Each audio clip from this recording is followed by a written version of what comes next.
Hello and welcome to another episode of IkebanaInsights, Ikebana Simplified. My name is George Lynley.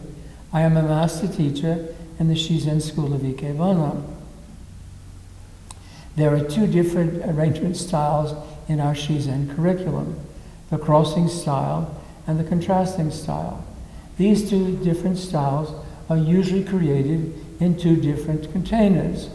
However, in our Shizen tradition, sometimes we place two different styles in the same container as companion or pairing styles, thus creating a new composite style. In this episode, we will place both the crossing style and the contrasting style as companion or pairing styles in the same container. Our guest today is Sunny Smith, a young high school student who has studied with the Shizen School for the past year and a half. In the Shizen School, we always strive for asymmetry, which is considered more natural looking. So I will explain how I will create the crossing style in an asymmetrical way, and then Sunny will explain how she will create the contrasting style in an asymmetrical way. So I will create the crossing style. In our school, whenever we have a square container, instead of doing it with the long side facing the arranger, we do it in a diamond shape so that the viewer sees it in a more of a diamond fashion, which is more dynamic. So I'm using an oblong kenzan, and we always put a little pad under the kenzan to stabilize the kenzan and to keep the kenzan from harming the container. And so, as you remember from previous episodes, we fill the container with water only to the top of the kenzan. Not to the top of the container, but only to the top of the kenzan.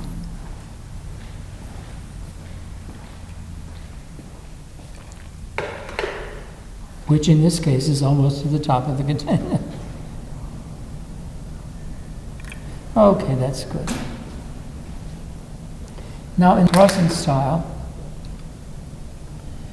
the crossing style will be to the back, and remember always, before you spear the flower on the kenzan, put the flower facing you so that you can see it. In our school, we never touch the petals of the flower. We can touch the leaves, that's okay, but we don't touch the petals because the natural oils in your fingers will eventually cause the petals to change color. And so in this style, we're going to put it all the way to the end, and because this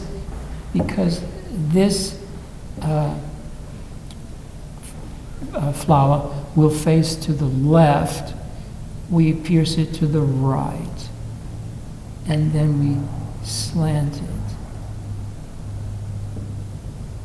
I think that's good. And then the crossing one is slightly lower, slightly shorter, and so it's gonna slant to the left, to the right, so we pierce it to the left. And the crossing should not be low like this, but the crossing should be high. And so we need to manipulate the stems. And I think that's pretty good. The crossing is fairly high. And I'm just going to click this one off. Thank you.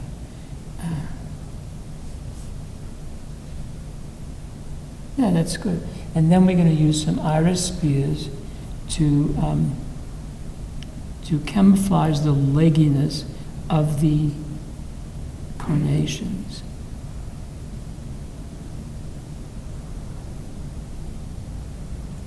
And I'm going to see this leaf is turned one way, so we want to turn the opposite way. And so we don't want to obscure too much the actual crossing. We want the viewer to be able to see the crossing. And I think the viewer can see the crossing. As I always say, flowers are like people. Sometimes they don't do what you want them to do, they do what they want to do. And I think the crossing is still viewable. Okay, and so that is the crossing style. Very, very simple style. Notice that the crossing is asymmetrical and the flowers are not at the same level. That's more natural looking. We don't want the flowers to be at the same level. Okay, and so now Sunny's going to create the contrasting style, and we're going to put that one in front of the crossing style.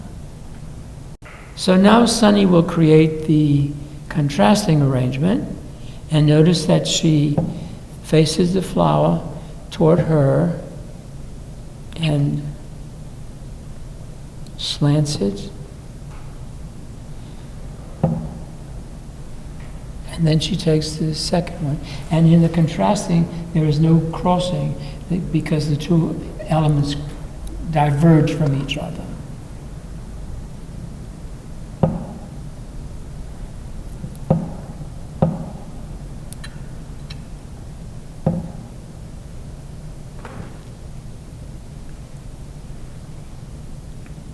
And now she's using some iris spears to somewhat camouflage the legginess of the two elements in the contrasting.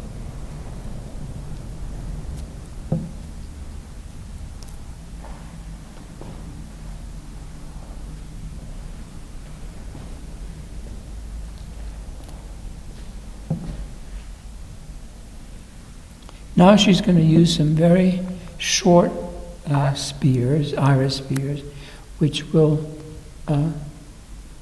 become connectors, connecting one side to the other side.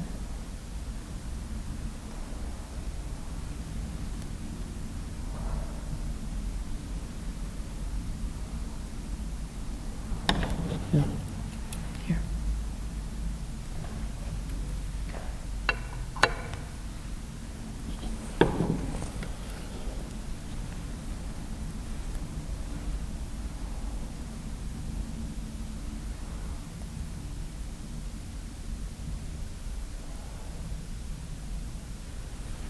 And so there we have it. So what we're going to do now is we're going to shift the back arrangement slightly to one side. These are coming up too much. A little. And then these are some leaves, and we're going to use these leaves to somewhat camouflage the kenzan. Because in our school, we prefer that the viewer not see the kenzan. Now, in some other traditions, it's okay to see the kenzan, but in our tradition, we prefer that the kenzan not be seen. Okay. And let's see, put this one to that side. Sometimes it's hard to get leaves because the water causes the leaves to move. There we go. And so now we have the, notice that the viewer sees the arrangement from as a diamond shape. The crossing is at the back, and the contrasting is at the front. Notice that the back, the two flowers are not at the same level, and at the front, the two flowers are not at the same level. And so there you have the composite or pairing arrangement of the crossing with the contrasting. So now we have two different arrangement styles within the same container, thus creating a new composite or pairing style. If you like, You can move the kenzan around inside the container so that the viewer can see the arrangement from different angles, as we just did. Both of these styles are easy to create and enjoyable for you and your family and friends to see in your household throughout the day. Ikebana develops creativity, which activates a different part of the brain so that the part that we use other than the part that we use in our daily lives. It also helps us to create to the local nature in which we live and to begin to enjoy nature and to care for its welfare. When we look carefully at an arrangement and contemplate it, it can bring some peace and relief from stress and tension in our daily lives. If you have any questions, please email us at the e-address on the screen. Both Sunny and I wish you enjoyment in creating lovely Ikebana arrangements. Happy Ikebana creating.